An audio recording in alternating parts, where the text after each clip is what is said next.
And welcome back, everybody, to another episode of MLB DFS Quick Hits, your Friday, August 14th edition. We have a 12-game slate on tap for you tonight. It was supposed to be 13, but the Cardinals are still doing Cardinals things. So we have 12 games on tap for you tonight. A little bit of weather to keep an eye on, but the biggest takeaway, we have pitching galore. It's been a couple ugly days. It's typical. Every 5 days we get some good pitching. We have a couple days in a row with good pitching, but tonight we have 12 games with some really good pitching to look at. Last night was wild. Mookie Betts, 3 home runs. The Rays just absolutely torched the Boston Red Sox. The Orioles completed a sweep of the fighting Phils. I guess they're not fighting anymore.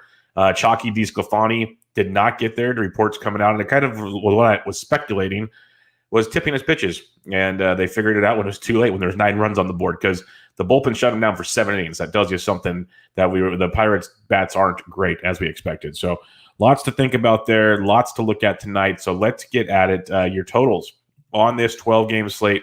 We're waiting on Red Sox, Yankees, as Ryan Brazier looks to be taking the mound for the Red Sox. And we're waiting on Mets, Phillies, as DeGrom. He's questionable, but should be going against Spencer Howard. So that's a fun little matchup there for everyone to enjoy. But Braves, Marlins, 8.5. Marlins are finally home. It's the first time they've been home in like almost 2.5 to 3 weeks. So it's been a while for them. So Braves, Marlins, 8.5. Pirates, Reds, 8.5. Indians, Tigers, 9. Nats, Orioles, 9. Royals, Twins, 9.5. Brewcrew, Cubs, waiting on that one because it's Wrigley, and you always wait on the weather there.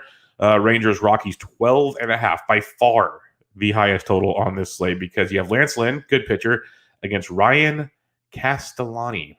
He pitched 4 innings in Seattle last week, has never pitched in Coors Field. This is going to be a fun one. The Rangers are favorites in Colorado tonight.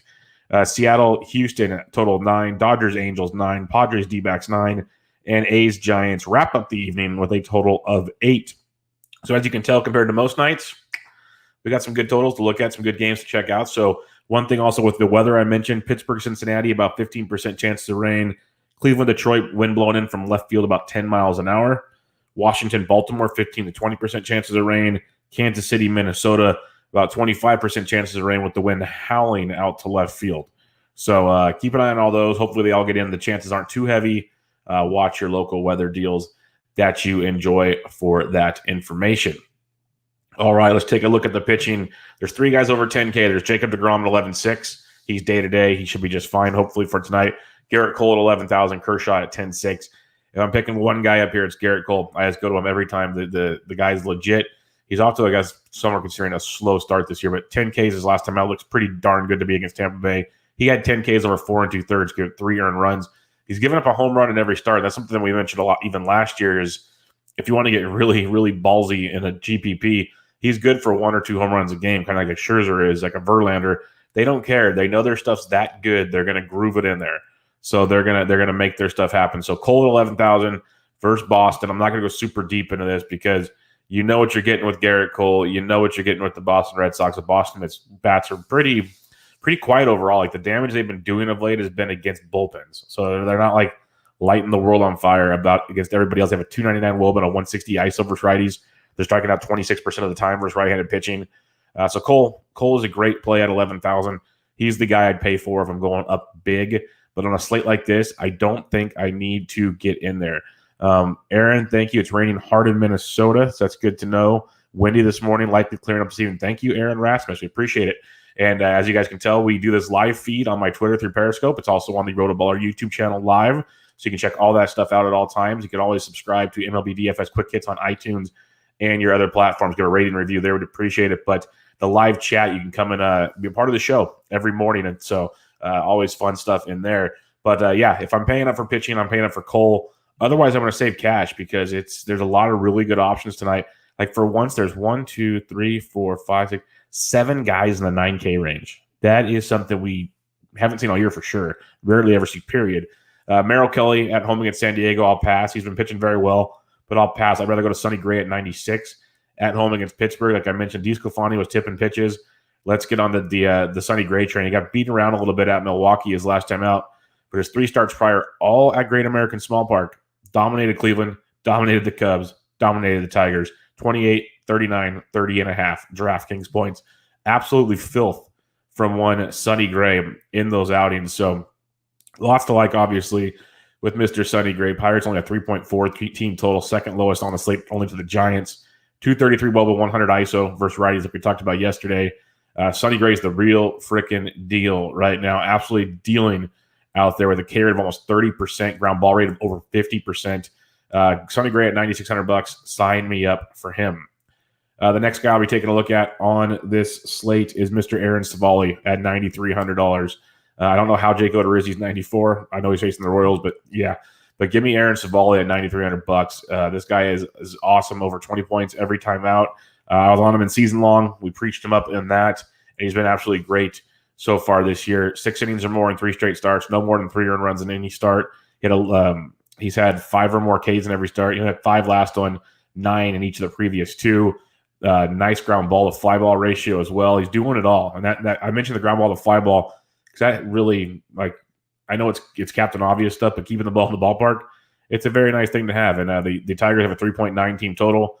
They have a 290 WOBA, 180 ISO versus right-handed pitching, and they strike out almost 32% of the time versus righties. So expect Cevalle, as long as all things go well, to get back closer to that 9 strikeout range, not the 5 strikeout range versus the Detroit Tigers, making Aaron Cevalle a very, very strong play for you today. So Sonny Gray and Aaron Cevalle up here. There's one more in the 9K range we're going to take a peek at. That's Dinelson Lamet, $9,200 at the Arizona Diamondbacks. It's been all or nothing for Lamet.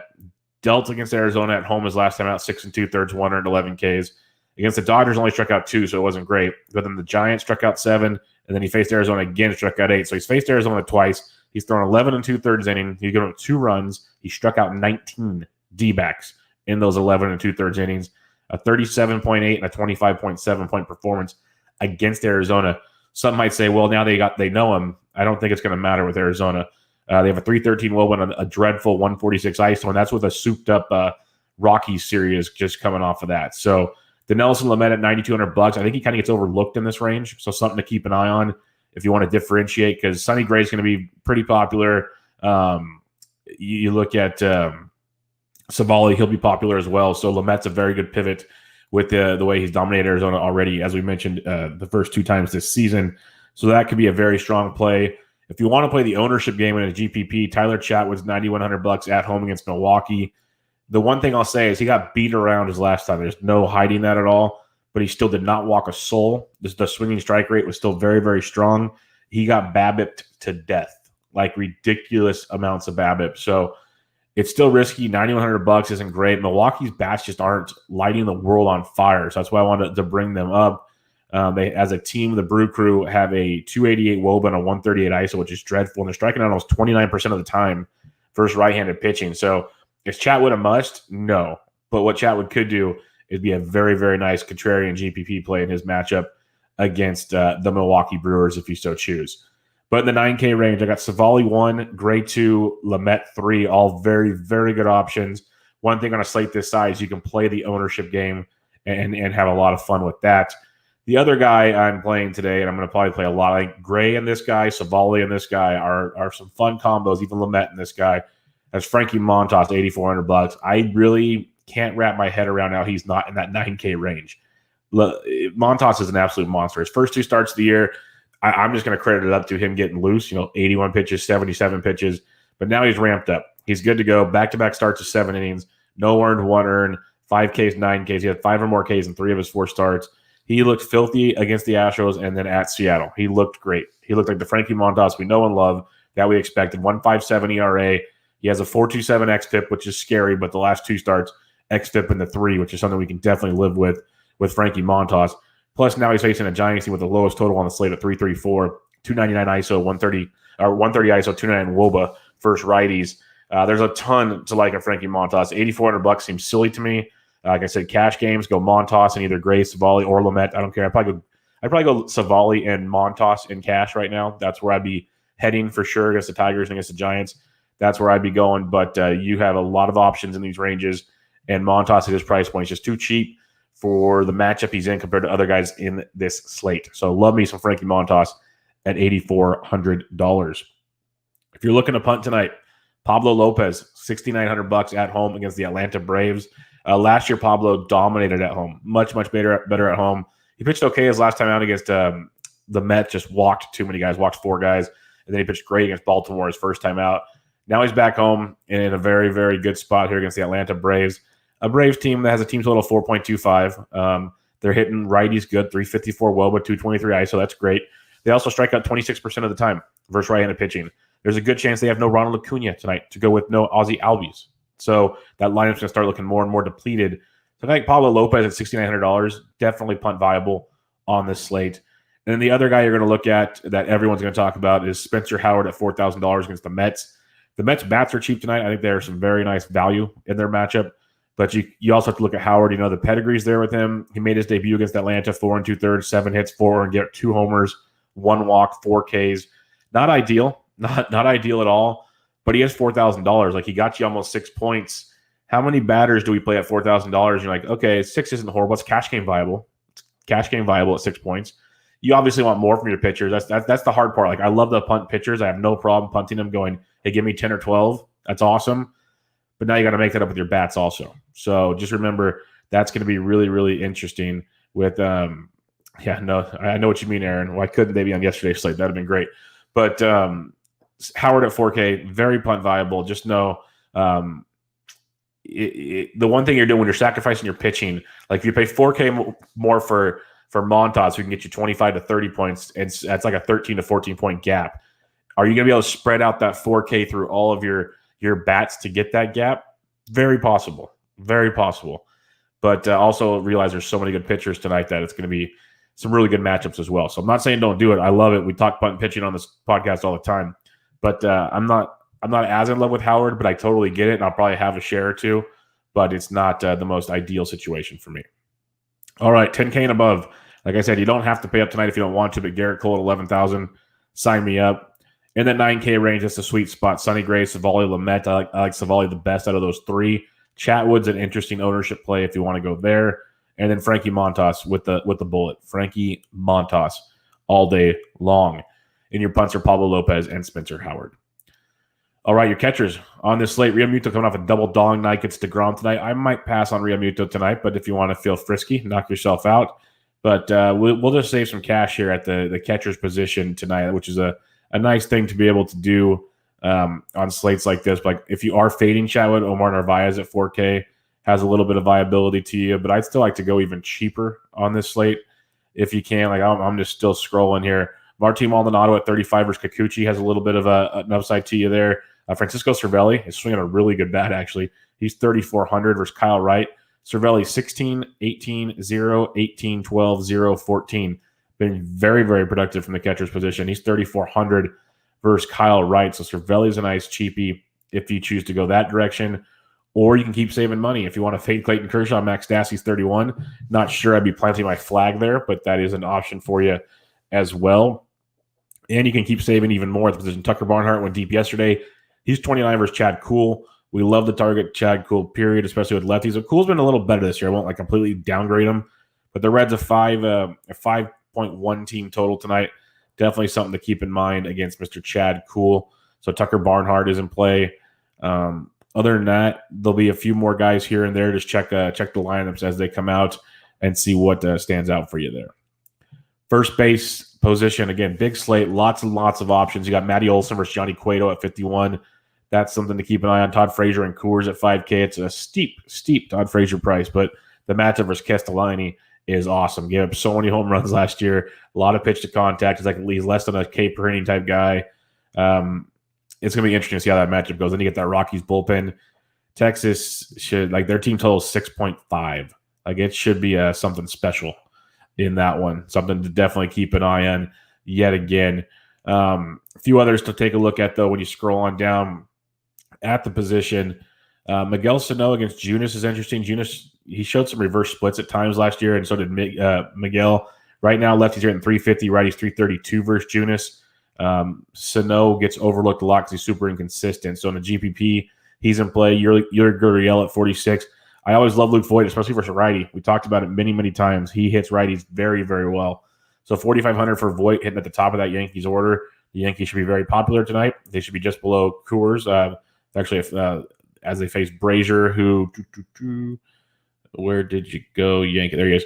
Lefties 377, righties 264 out Brazier in a very small sample, but I still like Voigt in that matchup at 4,500.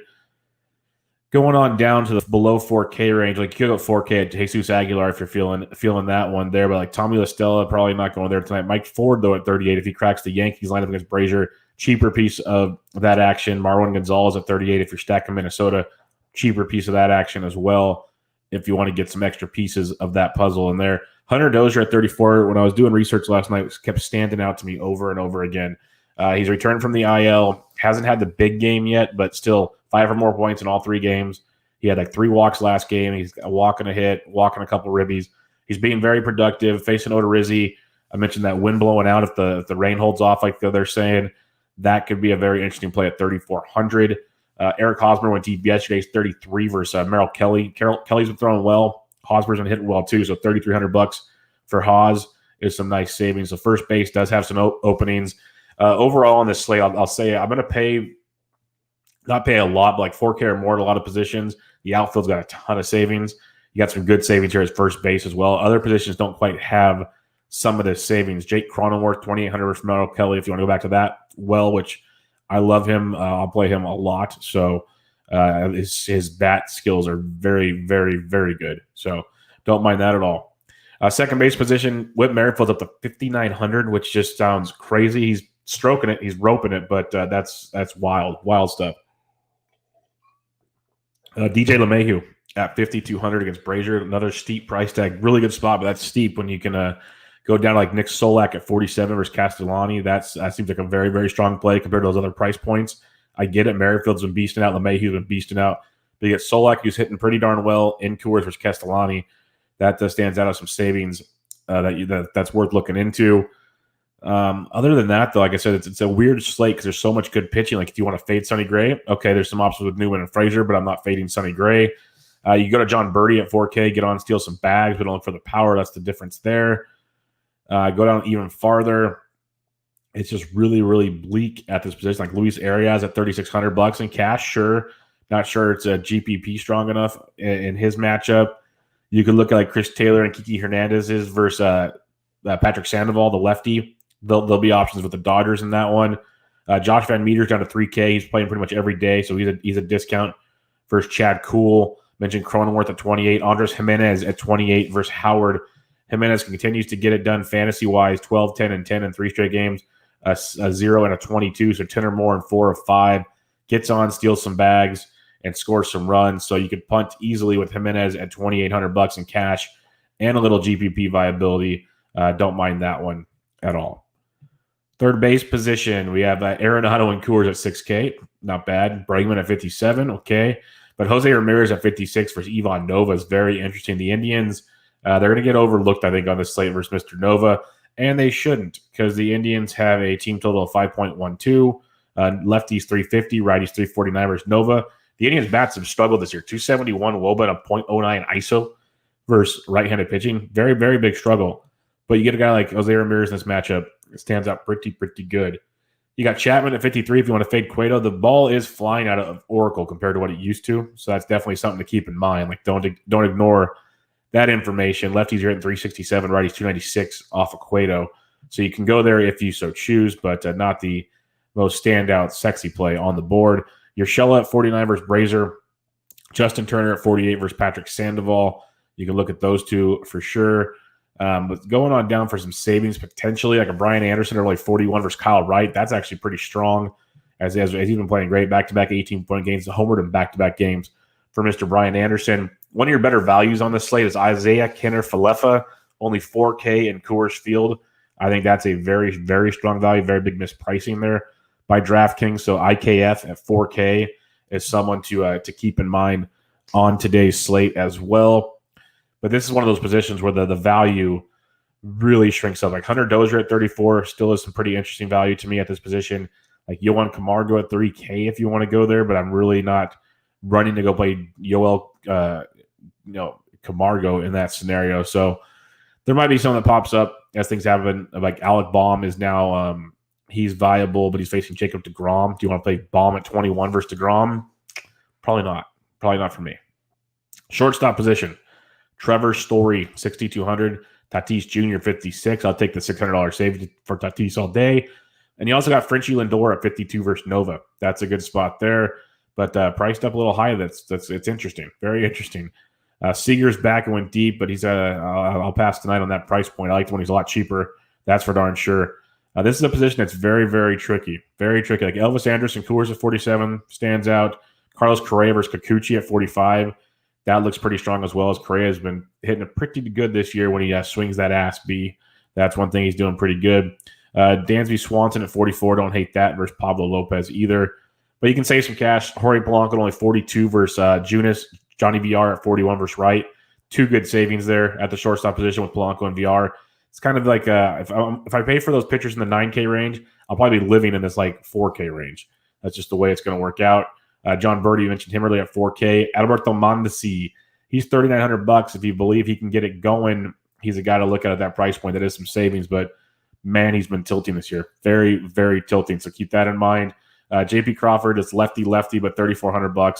Not horrible savings. I do like Freddie Galvis at $3,300. Playing pretty well this year. He went deep yesterday, back-to-back games with home runs. Overall, he hit 250, but 4 homers. He's been productive for the Reds at $3,300. Decent savings in a matchup versus Chad Kuhl in the Pittsburgh Pirates bullpen. So I don't hate that if you're looking to save some cash at the shortstop position. Then Andres Jimenez at $2,800. Obviously a solid cash savings as well. All right, the outfield, as I mentioned, it's loaded because there's 12 freaking games. But B, there is serious savings if you don't want to pay up. Like the beasts are up here. There's no hiding it. Maybe Judge comes back in a cushy matchup versus Brazier. Blackman and Coors. Blackman's hitting like 500. So over like the last so many games, he's 6K. Like that's a nuts price. You got Trout versus Kershaw at 5,800. Betts coming off a triple dong night at 56. They're all great plays. They're all great plays in their own rights, but you don't have to pay up if you don't want to. If you want to, sure, their ceiling's probably higher than some of these other guys, but there's ways like Joey Gallo and Coors at 54. I save a couple bucks from the guys up top. Gallo at 54 versus Castellani and the bullpen. That's a strong, strong play. So keep in mind stuff like that. But if you want to save, like Nick Castellanos at 48 is okay. Christian Yelich at 48 is not bad. Mentioned Nick Solak earlier at 47. He brings some upside to his matchup in Coors. Like Max Kepler at 46 versus Junius, like that a lot. That's a very strong play. Aaron Hicks versus Brazier at 45. Hicks hitting in the middle of that order. Put up a 13 spot last time. He's back-to-back double-digit games. Maybe, just maybe, Hicks is getting it going. He's hit safely in 4 straight in 7 of his last 8. So maybe Hicks is slowly getting it going after a very rough start. $4,500, middle of the Yankees order. Decent savings for you right there. And then a few more you can take a peek. Like Marcelo Ozuna versus Lopez, not bad at 44. I want lefties versus Lopez. Was overall not bad in that matchup. Jorge Soler versus Odorizzi at 43. If you're going to stack some Royals against Minnesota, which could be interesting tonight. That's not always the greatest stack, but interesting. Like Willie Calhoun, I know he's been struggling. He's only $4,200 in Coors. That is awesome. Derek Dietrich is with Texas. He played the other night, had a monster game. He's $4,200 in Coors. So there's 2 cheap Coors bats with the Tigers to look at for sure. Mentioned Johnny VR earlier. Brett Gardner's only 4K, and Clint Frazier's 4K. Frazier had a monster first game, and he should be playing more often, but keep an eye on Gardner and Frazier if they're in the lineup both at 4,000. Michael Conforto stays hot at 4,000. This is what I was mentioning. The outfield position, lots of plays you don't have to pay up for. There were some very talented guys here.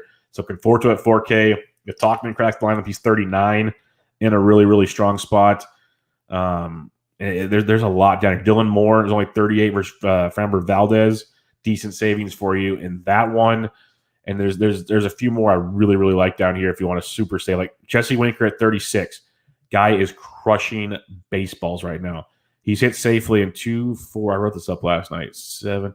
I believe it's 8 of his last 9, and in 6 or 7 of those 8 are all multi-hit. He's had 4 straight multi-hit games. He has 10 or more DK points in 4 straight games, or 5 of his last 6.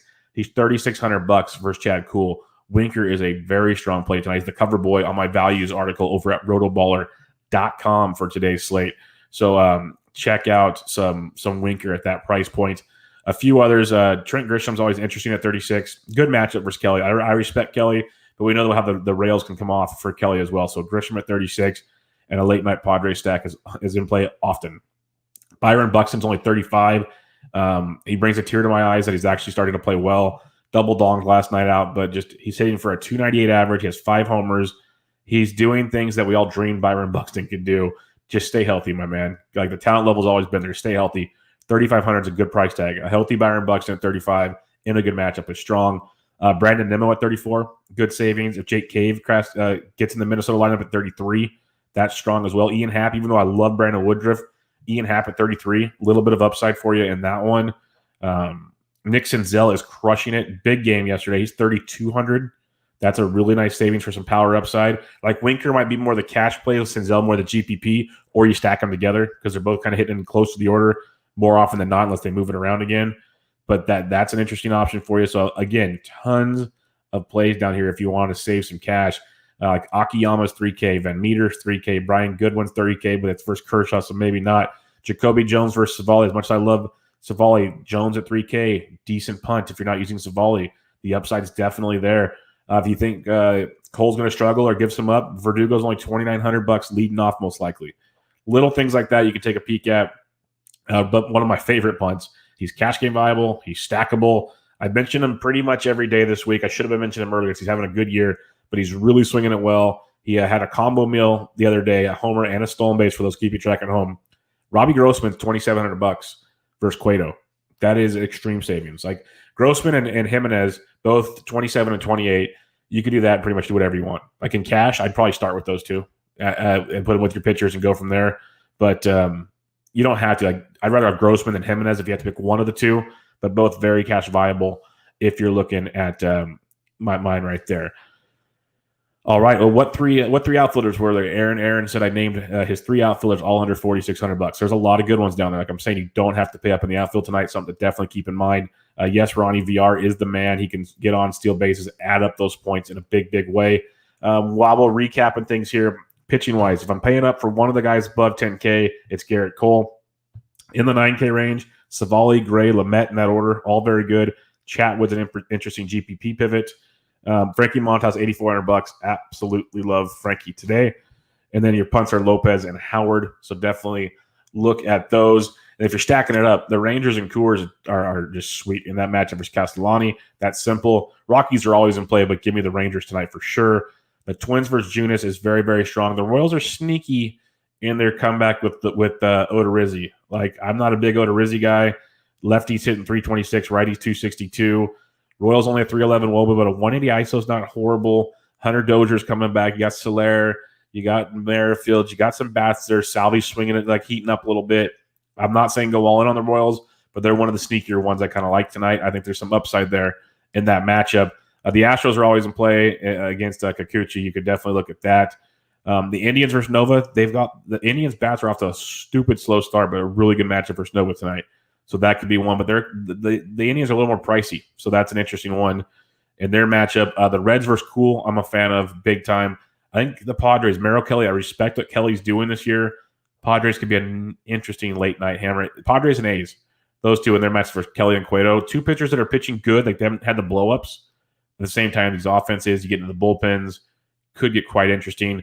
The Marlins versus Kyle Wright. Kyle Wright has been wrong so far this year, so the Marlins and Royals, never sexy, but could bring you some upside. They're not like my Orioles, who we love stacking, but Marlins and Royals could be 2 that you could take a peek at tonight. But lots and lots of fun on this slate. Really, really fun slate. 12 games. I love when we have actual pitching to take a look at, and then we can go and build from there, which makes things very, very nice. Instead of like there's 2 pitchers. Like I cashed in a cash game with DeSclafani getting minus 18 because he was so cheap. You know, it sucked, but you compare him with Darvish, get all the bats, it still worked out. Like that's just the way these kind of bad slates are working out. These ones you kind of have to think a little bit, which is really fun because the pitching's so good. They all should be really good, but the one that just takes that next step in the same price range gives you an extra like 10 points. That's tremendous. Because if you're using the same pitchers, you're going to be close in the bats. There's 12 games, so you can differentiate, obviously, but you're going to be kind of focusing on the same things with those pitchers. But the one that you get to hit is huge. So Cevalle, Montas, and Gray, those 3, like mixing and matching those is where I want to kind of live tonight, see where things go. Beast Bald asks, would you stack Gallo, Solak, Chu, and Andrus? The answer is yes. Also, don't forget Willie Calhoun is stupid cheap, and so is Derek Dietrich. So you can get a lot of Texas love there. Real cheap Beast Bald. But Aaron, love those outfielders as well. Thanks for joining me in the live chat, everybody. Thanks for listening, as always. Hopefully you enjoyed the show. Check it out, like I said, on my Periscope on Twitter at BDentric, on the RotoBaller YouTube channel, or go to subscribe at your podcast platforms at MLB DFS Quick Hits. Please give a rating and review on iTunes. Check all that good stuff out. Give me a follow on Twitter. I will help you everywhere I can. But I hope you guys have a great weekend. It's been another fun week in the books. Let's make some more green screens. It's fun seeing the green screens in the Slack chats. I have a free Slack chat at Fantasy Sports Degens and much, much more. Oh, yes, the Line Star Pod, getting ready for that later. Beast Ball. Let's do it, my friend. But you guys have a great weekend. It's always a pleasure. This was MLB DFS Quick Hits, your Friday, August 14th edition. I'm out.